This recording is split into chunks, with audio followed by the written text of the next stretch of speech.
Hi guys. So I started a quick campaign yesterday after my Snicketron crashed on the intern, and first of all decided never to play Legendary until this beta thing has gone. But one of the things that occurred to me as I was playing is that there's a particular Skaven trait which was there in War-Hammer 2, but I never really used it to a full effect, mainly because there was always better things to do. But here I am playing as Clan Moors, and he doesn't have a huge amount to him really. Clan Rats and Skaven Slaves, which is great. Storm Vermin really good, but they're still really expensive at half price. So I looked at this trait, Warpstone Hoarder. Now in game 2 I used to see characters with this trait and think, oh, I could get quite a few of those and have a really cheap army. But whenever I was playing it, it was usually Clan Skrye anyway, and I had probably better weapons. I preferred using the Rattling guns and never actually got round to getting enough of them.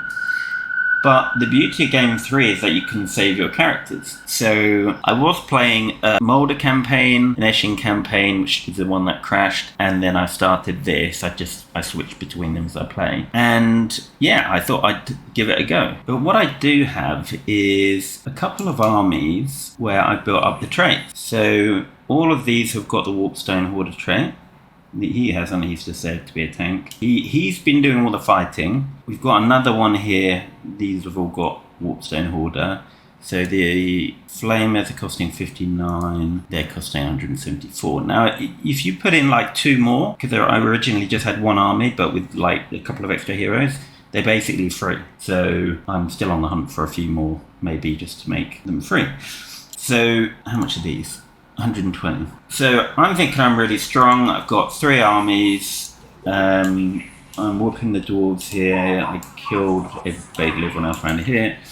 Obviously I've used Warp Lightning Cannons before. I had a crack at Flamers once with Moulder when I made them stealth, but again didn't really use them. And Doom Wheels I probably, when I first got the DLC, used one, but it was always Rattlers with Clan Skrye. So here I am, the dwarves are coming in from all angles now. Because my Eshin campaign crashed, I had a assassin type version. I thought maybe we'll do one with Eshin type units, and then we'll do one that with just pure Skrye. And we've got a few other bits in here as well. I'm probably gonna change it up a bit just to give it some flavour, but anyway.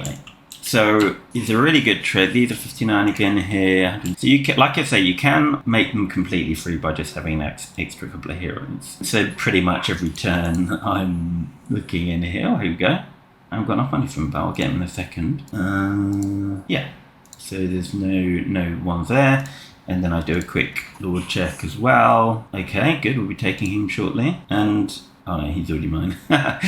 I already got him. And I've got 2 chieftains in here, just kept them as in reserve. So the situation is here is I'm looking to take 8 peaks soon, and these dwarves are coming in and going to cause problems if I do. So I'm thinking this guy's in the underway stance. I'm over here. Lovely jubbly, we'll take him out, and we'll take him out. But then we look at the units when I come along and do this, and I'm thinking, almost all Regiment of Renown units, some direct counters to what I've got, and I've never used this combination before, or I've never even hardly had used any of these units before. Well, how's it going to work out? But I thought, sod it. It says I would get Pyrrhic Victory, but I'd lose all these, so yeah. These are quite expensive to recruit. I actually recruited them all when I had light events going on that reduced my recruitment spend. So let's have a look at what happened. So I'm just loading up the replay now, so just to refresh ourselves, I've really just got the Flamers, the Doom Wheels, which I was thinking would be like chariots, I guess. I had extra speed on them and extra missile strengths and stuff, because I got all the way to the end on the top half of the Skaven tech tree, which has got loads of buffs for these basically. I have a pretty good Warlock Engineer who's got the main things you need, like damage, and the range is the most important, I think, in this situation, because flames don't fire very far. And the thing is, I never play dwarves. Like, I've never got to tier 5 in a dwarf campaign. that was, I haven't played them all in Warhammer 3, but in Warhammer 2, never even got to tier 5. I've never had any gyrocopters, I've never had any Iron Drakes, and certainly not used the Regiment Renown ones. And yeah, so generally I have no idea what I'm up against or how they play. And I've never played with this type of army before either. But let's have a look again and see how it went. So we're starting off, and at the time I can't see very well what's going on. Here we can, I think, because it's a replay, but I couldn't see all these units. I just see the gyrocopters at the top. And so I did a lot of fiddling around. I didn't know where to put my units, but then off we go. And as I rose up this hill, we could start to see some of their units going forward as well. And I thought, well, I had no idea what to do really, but I thought with the Wizard of Stealth or whatever the hell it is, I thought I'll stealth all these and send them in and then just sort of see what happens and then go from there whilst these guys would be firing with their extra range. So let's see how it goes. So I'm moving them forward inch by inch, just trying to get these guys in range. I had 9 control groups. I was expecting it to be very micro-intensive. It kind of was, I guess, but not anywhere near what I thought. So there's the stealth on the doom wheels. I had seen over here somewhere that there were Iron Drakes. I was sort of aiming for that. The stealth is ticking away. It's about, so yeah, they get the extra speed as well. It would have been nice if they could have had that speed when they ran into the enemy. So the guys are firing. They're not doing a huge amount of damage, but they are doing some. I'm not actually targeting them. They're just doing their own thing.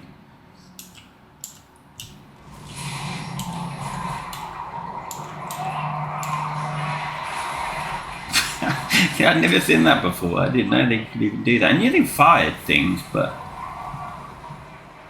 I don't think they can fire a melee. I don't know. I think, yeah, it seems to be when they get a chance to fire off a long shot. I always thought they did little crackly firing around them. But anyway, so the dwarves are all closing in. I'm just like, fuck it, everyone attack. So the flamers are coming in as well. At this point I've got no idea. I can't get these guys out. They're stuck, but they still seem to be doing damage. Then I'm getting people firing at me, so I think I had sent the artillery to fire at them. I'm sure I did. Maybe it was very micro intensive at the time. Yeah, I did. There we go. Oh no, they start firing at them. They're just really inaccurate. So these guys are all still stuck in here, but no one's dead yet. They hit him with some sort of rocket when I came in. I guess there's probably some Iron Drake rocket launcher dudes. I forget the name. So I've just basically clicked everyone just fire. And this is the chaos that ensued. They're flaming their own guys pretty much. I don't think my Doom was taking any damage from it. He's walking in. Oh no. That's a Packmaster. Alexa, stop. Sorry, Alexa going. Yeah, so these guys are just driving around. I'm not entirely sure what I'm doing there. It was too micro-intensive for me to use the Packmaster. He also had Helm of Discord, which I don't think I used. I'm not sure why. So we've just got this giant mess in the middle, which is perfect for flamers. Of course, they're still not firing because I'm trying to press buttons all over the place. But I think we do. But yeah, there's damage here. Oh, I did pop my hand Discord. What are they all dying from? I've got no idea. Let's have a look. Stop. The Helm of Discord. Weeping Blade from the Assassin. Why is their health just going down? I'm not sure why the music stopped there as well. Okay, yeah. I don't know what's doing the damage there, but the Doom Wheels or someone is somehow killing these people. Look, because their health's going down. Oh, this guy. What's killing him? He's got the room. Yeah, I don't know what. I think Doom Wheels are like Mortis engines. It just doesn't say it. Oh no, they're doing little rams and firing. These guys, they're doing rams.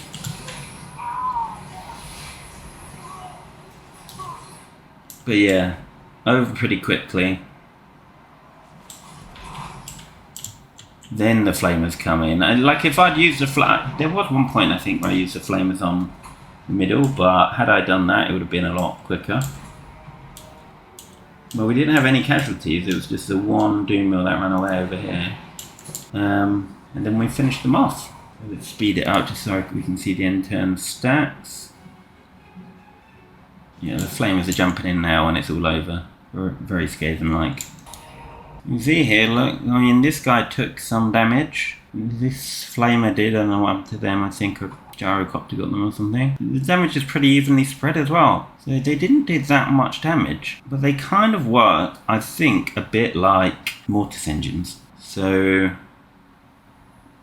these guys, I mean, all the damage they did was after the fight anyway. These guys were saved the day because I had them running around killing all the firing units and just backstabbing everyone basically, and I always have him on melee mode rather than some mode because that's a -50 weeping blades. So I think a lot of what happened there was the weeping blades from these guys just nailed their armor, and then the doom wheels just mashed right through them basically. So I don't know if it would work as well without these guys, without Weeping Blades. I'll keep playing and work that out. So, as a quick reminder then, when you are playing your Skaven campaigns, if ever you see a Warpstone Hoarder, either a Lord or a Hero, then you can just pop a save down on them. I'm not sure if that updates it each time you do it. I don't know if this guy, because I've already saved him, will be higher level. Who knows?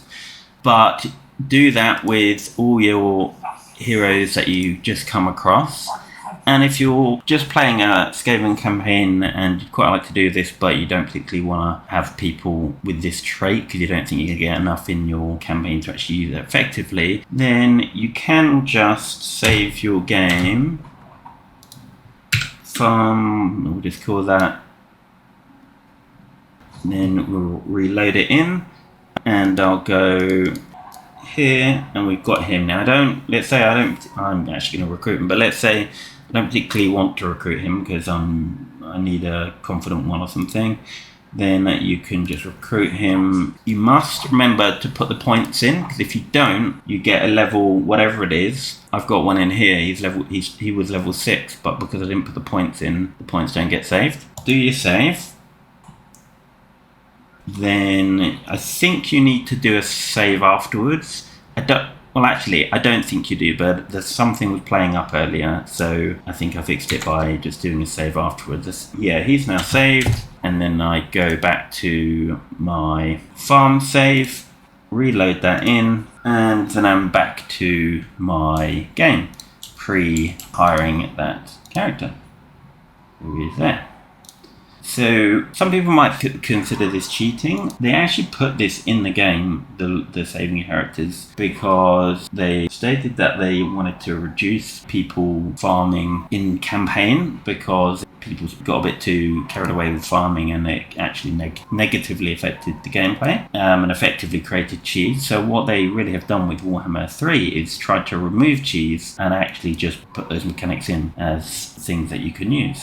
So yeah, it's perfectly good, and you can do this, like I said, with all races and factions. So that's it from me, and yeah, like I say, if I'm just playing various campaigns at the moment, so if I see any cool tricks, I will put them on here, but again, I'm still not watching really many. Yeah, I've seen a bit of one of Mercy the Mad streams actually, and watched a few of Legends daily videos, so everyone may already know this, but just one that hopefully helps somebody out there.